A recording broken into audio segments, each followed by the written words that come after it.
Ny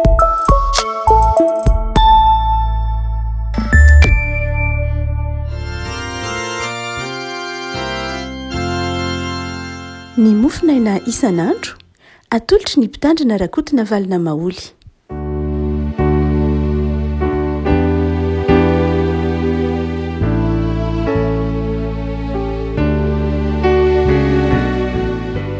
Falemarahaba-tsika rehefa fitratra ity sabotsy fadimy amby roapolo ny volana oktobra ity. Ny mofinaina izay voalahatra ao antsika dia ny bokin'ny Deutéronomie. Deutéronomie toko fahatraika amby telopolo, Deutéronomie toko fahatraika amby telopolo, andininy fahasivy ka hatramin'ny andininy fahatelo ambin'ny folo. Deutéronomie toko fahatraika amby telopolo, andininy fahasivy ka hatramin'ny fahatelo ambin'ny folo. Anaran'i Jesosy dia nosoratan'i Mosesy izany lalàna izany ka natolony ireo mpisorona taranaka Levy izay mpitondra ny fiaran'ny faneken'i Jehovah sy ny lolon'ny Israely rehetra.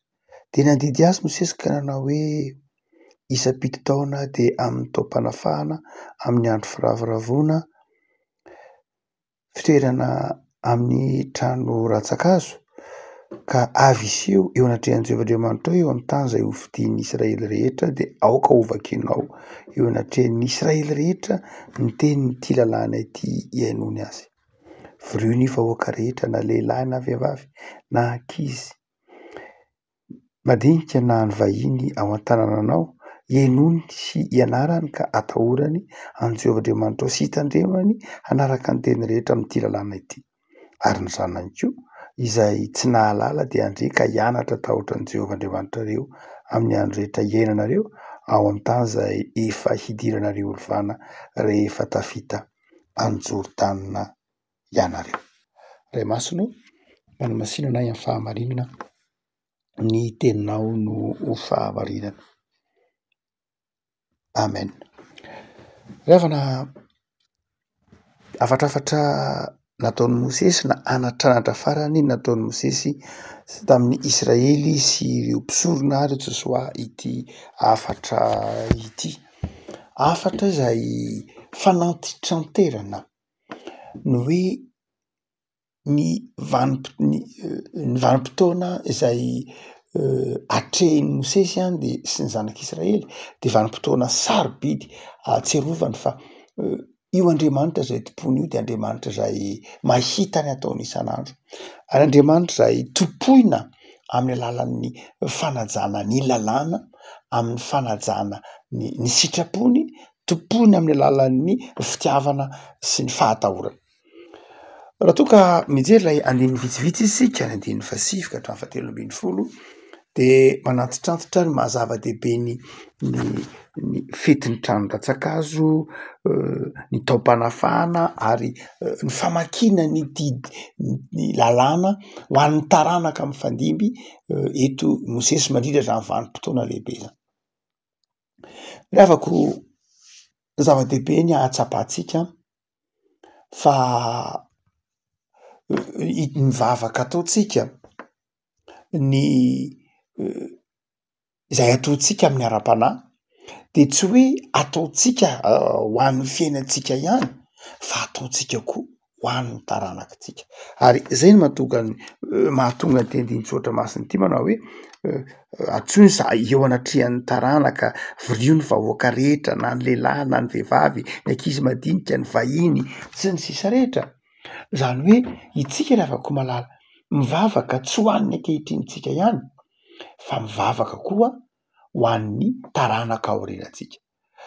Isika izao izany rehefa ohatra ka mahatsiaro mitolona amin'Andriamanitra, ny valim-bavaka raisintsika izao, ny fanafahana omen'Andriamanitra tsika izao dia izao manjary lovan'ny taranak'tsika. Io zava-panahy izay ataontsika io izany dia tsy hoe zava-panahy mahasoa ny fiainako manokana ihany na mahasoa ny fiainanao manokana ihany fa io zava-panahy fanompoana ho an'Andriamanitra io koa dia manjary lovanjanakao. Tsy lova amin'ny lafiny hoe hifandovana ny maha-kristianina tsy izay loatra fa manjary fitahiana ho an'ilay taranaka izay mandimby antsika any aoriana. Ity ady atrehantsika ity zany, ity ady am-panahy atrehantsika ity, ataovy hoe ady amin'ny fahalovana, ataovy hoe ady amin'ny fanombanany ny zavaboary, ataovy hoe ady amin'ny fampitsoronany ny fifankatiavana, amin'ny fampitsoronany ny fahamasinan'Andriamanitra eo anivon'ny mpiarabelona ity zao tsy ady ho antsika ihany ty fa ady ataontsika ho an'ny taranaka koa, mba ny taranaka aorianantsika mba ho taranaka vanina, taranaka matahotra an'Andriamanitra. Alaivo sara an-tsaina hoe mandova tany ngazana ireo taranakitsika, tsy mandova tendrombohitra ngazana tsisy ninona intsony, tany mena.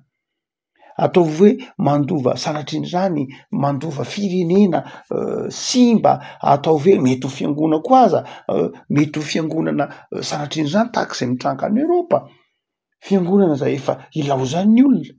Ity ady ampanahy ity ady atrehantsika ity tsy hoe ady izay ity fitorianany filazantsara ity fifanabeazana ataontsika ankehitriny ity de zao miatraika amin'ny taranaka any aoriana, mba eto am'izao izao ady atrehantsika zao zany zao fikelezana iny antsika zao dia mba hitenenantsika any amin'ny taranaka zao tsika manao hoe mba faran'izay ny fanompontsampy eto Madagasikara, mba mijanona am'ty taranaka misy atsika ity, mba mijanona eto ny fanompontsampy, mijanona eto ny fanompoana razana, mijanona eto ny vavaka amin'ny vatoko sy ny hazo sy ny tahak'izany. Zany hoe fa inona ny zavatra ampanjinina, ny fifankatiavana, firaisan-kina, ny fifanajana, ny malagasy tia ny tanindrazany, tia ny taniny, tia ny kolotsainy, tia ny maha izy azy, tia an'Andriamanitra mihoatra ny zavatra rehetra. Zany toetsainy zany no mahatonga antsika miady mafy mba hoe tsy hitohy, tsy hitohy, mba tsy holovan'ny taranakitsika any aoriana any ny fankatsiapo, hovan'ny taranaka any aoriana any ny korotana, ny zavatra tsy mety isan-karazany. Fanovahana kristianina tsika teo tsy hoe mangataka fitahiana ho an'ny tena ihany, tsy sotoavina ho an'ny tena ihany fa sotoavina lovana ho an'ny taranaka mifandimby. Ary toetsain'izay no niteny Mosesy tsy ho adonomy ny zanak'Israely mihitsy no hoe io Andriamanitra io dia Andriamanitry ny isaky ny taranaka mifandimby, Andriamanitry ny isa mpianakaviana, Andriamanitry ny isa mpiankohonana. Dia misy lavin-javatra roa lehibe zany mazara tsara tenen'ny Mosesy ho toetra ny zanak'Israely de zao ny tsy fanadinoana ny tantara, dia apatsihivina mandrakariva amin'ny zanak'Israely, apatsihivina mandrakariva ny lalana nitondran'Andriamanitra, apatsihivina mandrakariva ny lalana ny diavina, ny tsy tokony hanadinoana ny tantara. Rehefa tsy adinoana ny tantara, tsy hoe tantara fe-tantara fotsiny fa ny tsy fanadinoana ny tantara dia mahatonga anao tsy hamerimberina le fahadisoana tao anatin'ny tantara. Satria tian'Andriamanitra mampatsiaro ny zanak'Israely de avoroy daholo izy rehetra de tantaraony nanafahana lalana nitondran'Andriamanitra azy, tantaraony nataony tsy nety tany anefitra ka nanompo ny sampy, nanompo omby lahy volamena sy ny sisa rehetra. Dia ny tantara de zao ianarana, ampahafantarana mba tsy hamerenana intsony le fahadisoana natao tao anatin'izany tantara zany. De mianatra matahotra an'Andriamanitra ao anatin'ny fahafantarana zany tantara zany. Zay ny tenen'ny Saotra Masina hoe mba hianarany hianatra ny atahotra ny Jehovah Andriamanitra ao izy amin'ny andro rehetra iainany. Zany hoe rehefa tantaraina lay tantara tondran'Andriamanitra tany niainga avy any Egipta namaky ny ranomasina mena, namakivaky ny efitra ao anatin'ny trano latsakazo, de izao mahatsiaro hoe ay Andriamanitra makahala ny ratsy, Andriamanitra tsy tia ny fivadiana aminy ary dia lasa mihatsara ny fiainan'ny fiarahamonina, mitombo ny fahatahorana an'Andriamanitra. Zay tiany Mosesy hoe aza donoina mihitsy ny lalana nitondroan'Andriamanitra anareo tao anatin'ny tantara, mba tsy hamerena anareo ny fahadisoana nataonareo razanareo, mba tsy hamerena anareo ny fahadisoana nataonareo izay nielohanareo fa mba hiatsaranareo kosa amin'ny fahatahorana an'Andriamanitra. Fa ny faharoa lehibe zay asehony ity andiny Saotra Masina ity dia tsy ny hoe famerimberenana lay tantara ihany fa fanaovanao zava-dehibe ny fiainam-piarahamonina. Lay firenena zany eto dia firenena natao heritreritra ny hafa.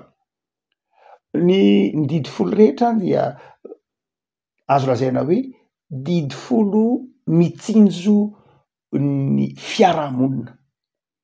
aza mangalatra, aza mamono olona, aza mitsiritra ny zavatry ny namanao, aza manao olombelona mandainga, aza mijangajanga, manajana rainao sy ny reninao, be de be reo didy rehetreo de zao didy zay mampitodika ny olona amin'ny hafa, mitandrina ny fananan'ny hafa, manaja ny hafa.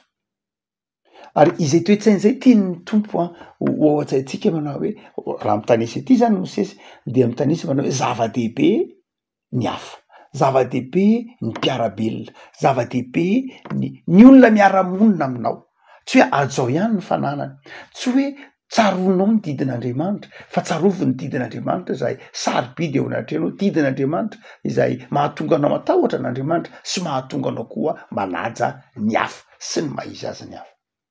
Farana ny herinandro iavako ny sabotsy, teny mampahery no men'ny tompo anao, teny mampahery anao fa ny fiainanao dia eo ambany mason'Andriamanitra.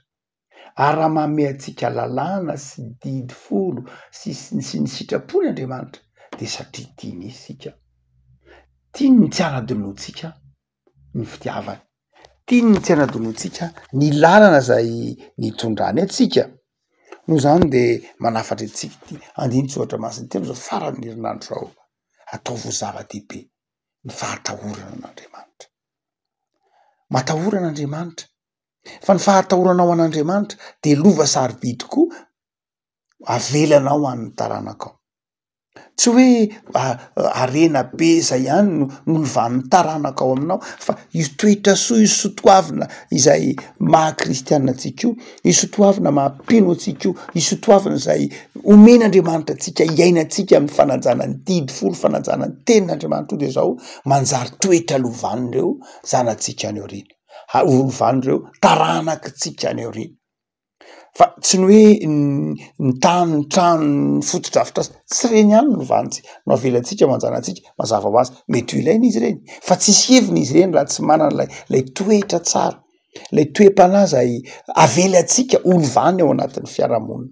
Izany toetra zany, zany fitohizany fahendrena, fitohizany fahatahorana an'Andriamanitra zany tiany Mosesy hitohy tao anatin'ny taranaka, ka nasainy aino ny toriteniny, nasainy aino ny fampianarana, nasainy aino ny didin'Andriamanitra ny fianakaviana manontolo.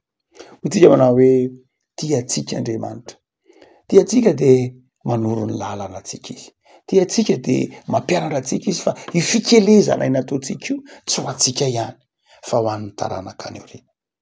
Ny fiezahantsika manaja ny fahamarinana, fiezahantsika manaja ny fitiavanamana, fiezahantsika manompo an'Andriamanitra anatin'ny fahamasinana dia zao toetra soa lovany ireo zanantsika.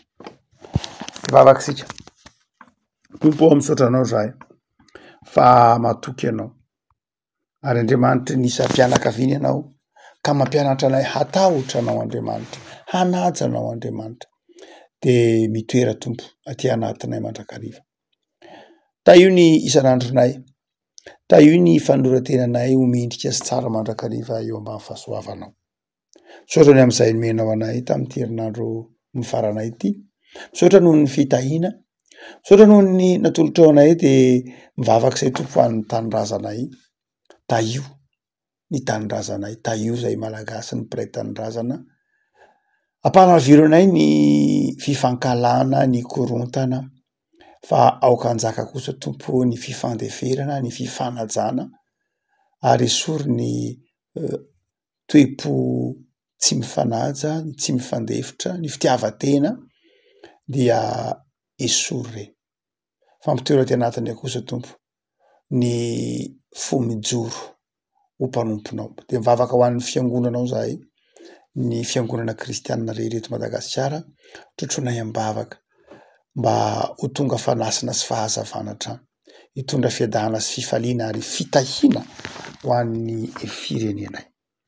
Dia mametraka sahady ny herinandro vaovao zay hodiavinay zay, ho herinandro ahitanay fahombiazana ao aminao Andriamanitra. Saotra tompo. Amen.